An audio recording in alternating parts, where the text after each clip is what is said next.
पुढल्या बातमीकडे अमेरिकेमध्ये Epstein file प्रसिद्ध पृथ्वीराज चव्हाण यांनी या संदर्भात एक पत्रकार परिषद घेतली। जनतेच्या दबावामुळे फाईल प्रसिद्ध करावी लागली असं देखील त्यांनी म्हटलंय।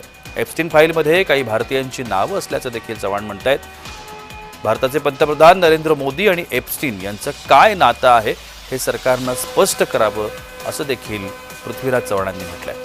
फाईलमध्ये पंतप्रधान मोदींचा 2014चा संदर्भ असल्याचं देखील चव्हाणांचं म्हणणं आहे। पेट्रोलियम मंत्री हरदीप सिंग पुरी आणि अंबानी यांची देखील नावं या फाईलमध्ये असल्याचं पृथ्वीराज चव्हाण म्हणतात। काय आहे जॉन्सन एप्स्टीन अहवाल आपण पाहूया। अमेरिकन संसदेमध्ये जॉन्सन एप्स्टीन अहवाल सादर करण्यात आला। जॉन्सन एप्स्टीन फाईल्स 10,000 पानांचा एक अहवाल आहे। एप्स्टीन संदर्भातील सर्व कागदपत्र जाहीर करण्यासाठी दबाव टाकण्यात येतोय। एप्स्टीन प्रकरणामध्ये डोनाल्ड ट्रम्प यांच्यावर देखील गंभीर आरोप असल्याचं म्हणण्यात आलंय। कागदपत्र उघड आल्यास ट्रम्प सरकार धोक्यात येण्याची देखील शक्यता आहे।